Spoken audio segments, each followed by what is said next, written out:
Ala. Basi viongozi wote wenzangu na watu wa hapa Makueni, hamjambo? Baito muyaseo. Muyaseo inge. Muyaini museo. Mavinda onde. Bwana Yesu asifiwe. Muyai hata iwe. Hebu mnisalimie hivi nione kwa mikono. Asanteni sana. Basi ndugu zangu watu wa Makueni, mimi kwanza nasimama mbele yenu kusema asante sana kwa kutukaribisha hapa Kitui, Kibwezi, Kibwezi East, Kibwezi West, kwa huyu ndugu yangu Mheshimiwa Mwengi Mutuse. Tunawashukuru sana kwa sababu mumetupatia nafasi tulete hapa sherehe ya kitaifa. Hapa leo Kenya mzima tumeungana kama wananchi wa Kenya, bila ya kujali chama, bila ya kujali tofauti zetu zingine zote. Tumeungana kwa hii sherehe ya kitaifa kwa sababu mambo ya mazingira Kenya ni mambo ambayo hayana mpaka. Sote tumeungana kwa sababu mambo ya mazingira ni ya muhimu. Climate change is a reality we can never wish away anymore. Na ndio sababu tumekuja hapa kuungana na nyinyi. Mnajua tulikubaliana ya kwamba tunapanda miti bilioni 15. Na tunataka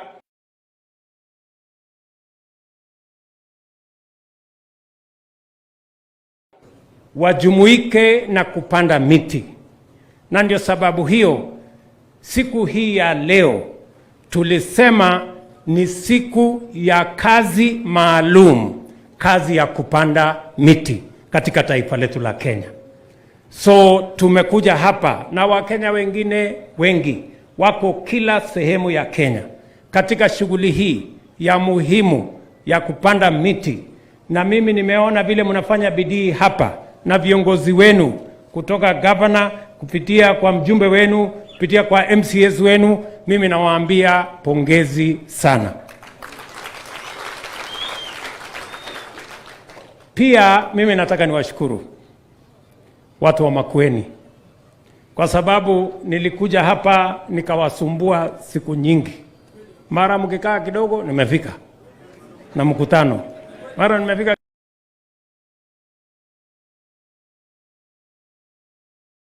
anasema asante sana.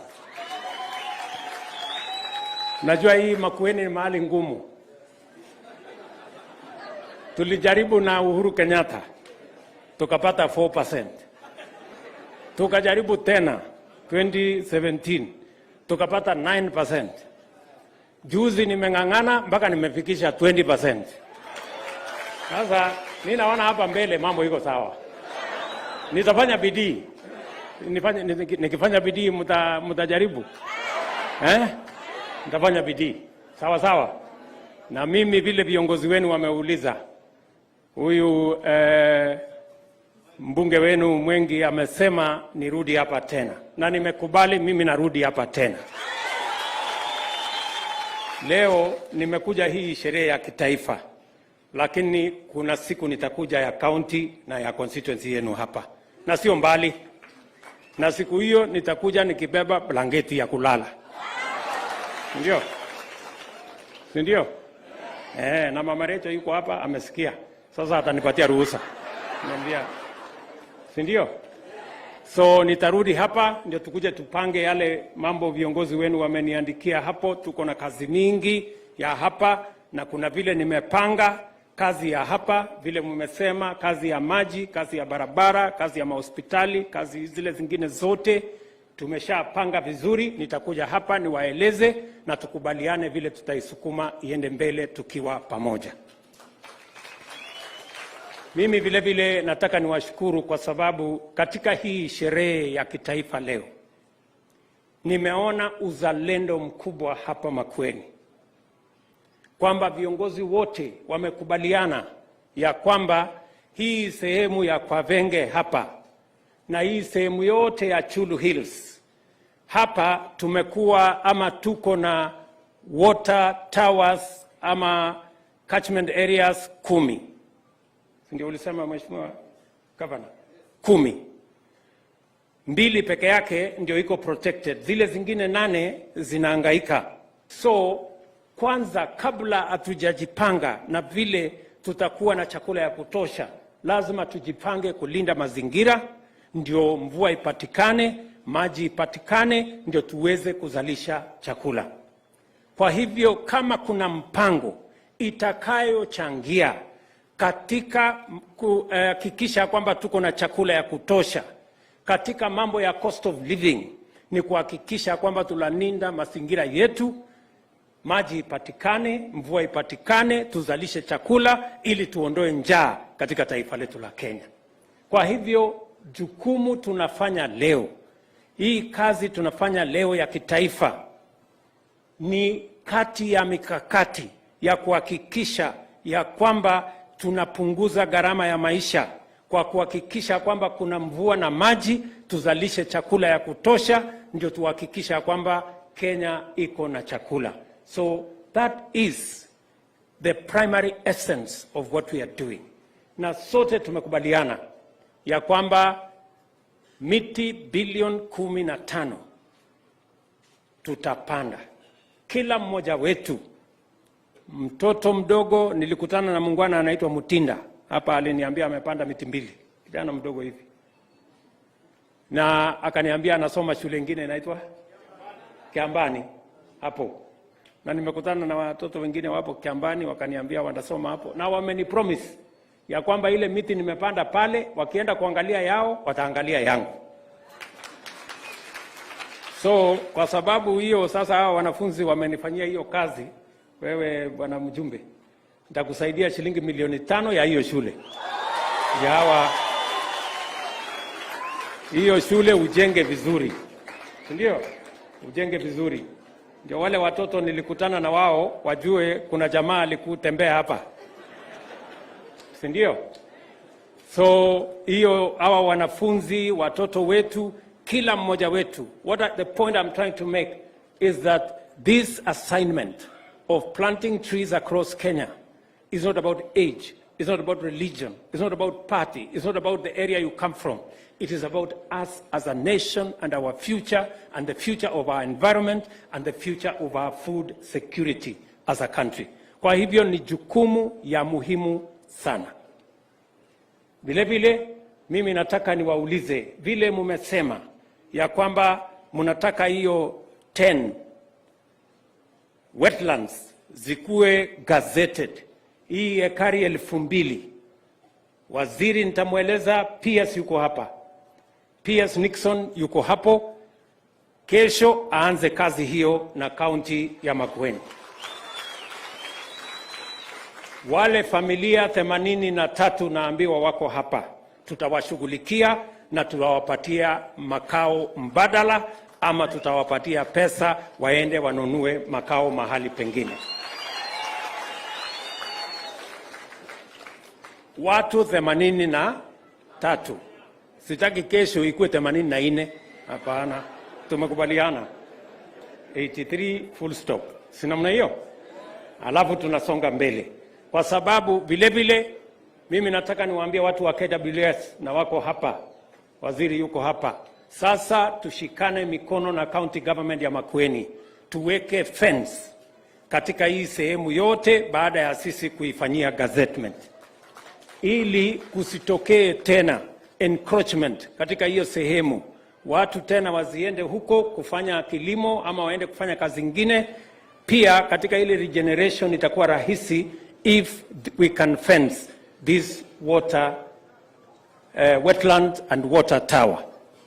Tuko na wetlands kama hizi, kama hii yenu ya kwa Venge.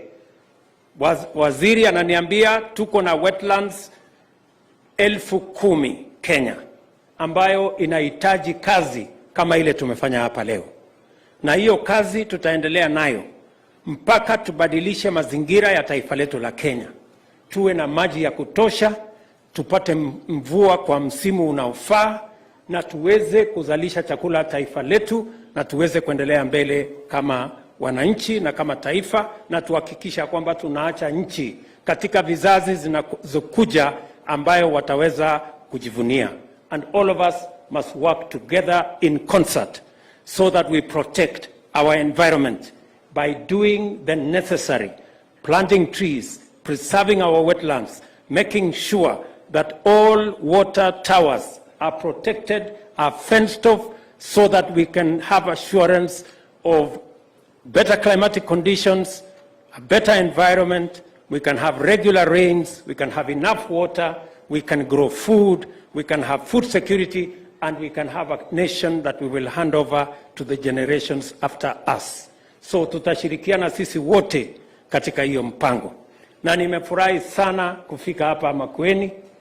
Meanwhile, mimi nimesikia vile mbunge wenu wamesema.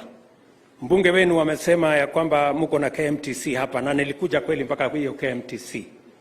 Hiyo ardhi amesema, nimefanya hesabu hapo, hata alisema ati inahitaji 50 million. Lakini nimefanya hesabu mara moja, unajua si alisema mimi najua kufanya hesabu.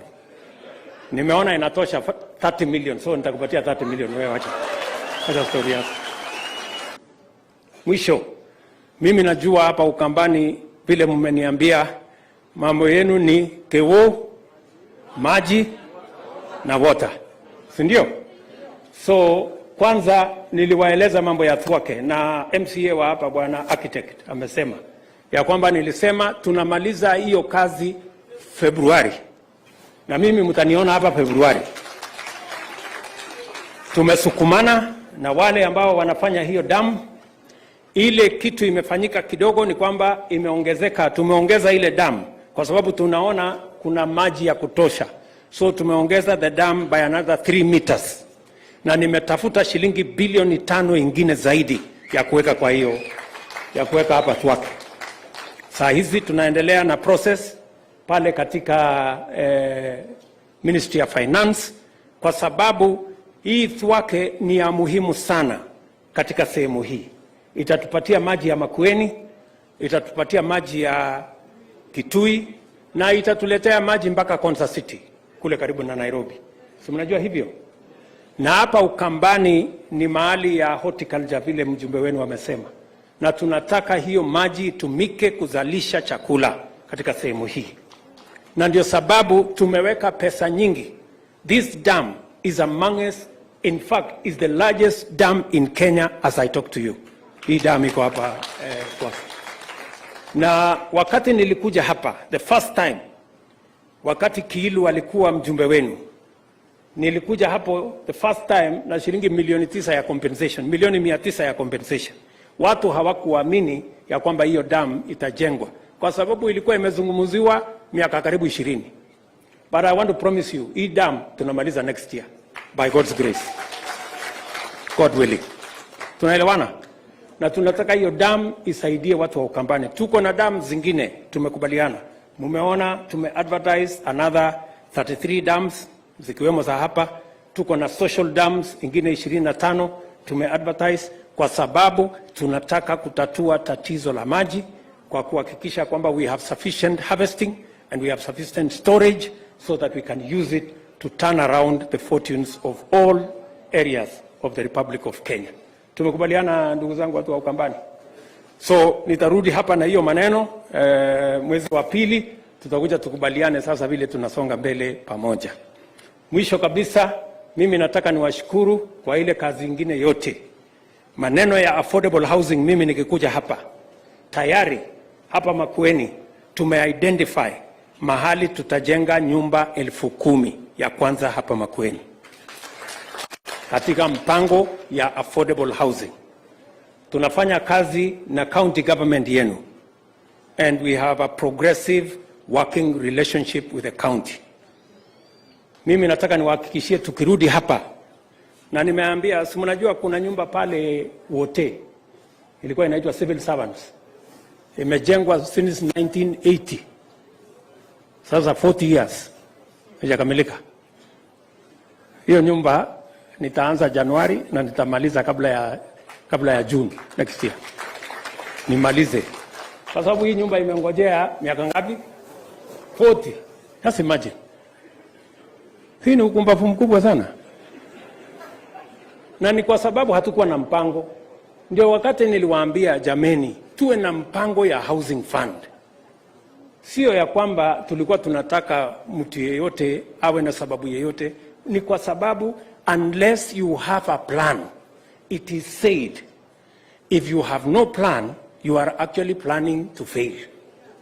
So tukasema lazima tuwe na mpango. Si ndio? Otherwise, kama huna mpango, ni kumaanisha unapanga kupotea ama kuanguka. So sasa tuko na mpango.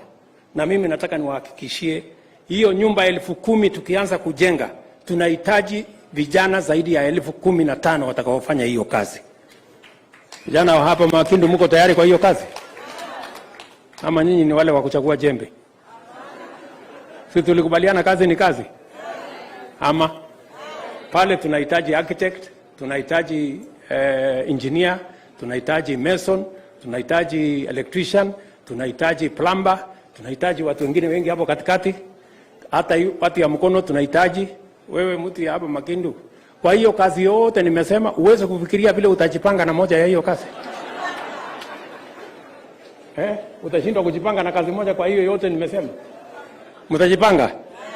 So tunataka tujipange namna hiyo. Najua bado tuko na shughuli nyingine mingi. Hawa viongozi wamenieleza. Huyu mbunge wenu amenipatia kitabu mkubwa sana ya kusoma maneno yenu ya hapa. Anataka nichukue budget ya Kenya nilete hapa Kibwezi West. Sasa hiyo itawezekana namna gani jameni? Lakini wacha nitangangana tu naye. Na mimi nataka niwashukuru sana na nikubaliane na nyinyi ya kwamba sisi ni nchi ambayo ni nchi ya demokrasia, and we value our democracy. Si namna hiyo? Sisi wote ni wa Kenya. Tukishamaliza uchaguzi tunaungana, tunafanya kazi. Ikikuja uchaguzi mwingine tunaenda tunafanya siasa, tunamalizana, tunaendelea na kazi. Si namna hiyo? So kushindana ni kawaida, hakuna problem. Mimi naona Kawaya anataka kuninyang'anya wale watu wa kushindana na yeye. Wale wanataka kushindana na mimi ni sawa tu, wakuje tushindane, kwani iko shida gani? Si mashindano hii ni ya kawaida. Hakuna uadui, tutashindana. Hawa wananchi wa kuamua na Mungu ndiye mwenye kusema. Si namna hiyo? Kwa hivyo watu wa Ukambani, watu wa hapa Makindu, watu wa Makueni, nataka niseme asante sana kwa kutupokea hapa. Tunawapenda ajabu na tunawatakia baraka ya Mungu.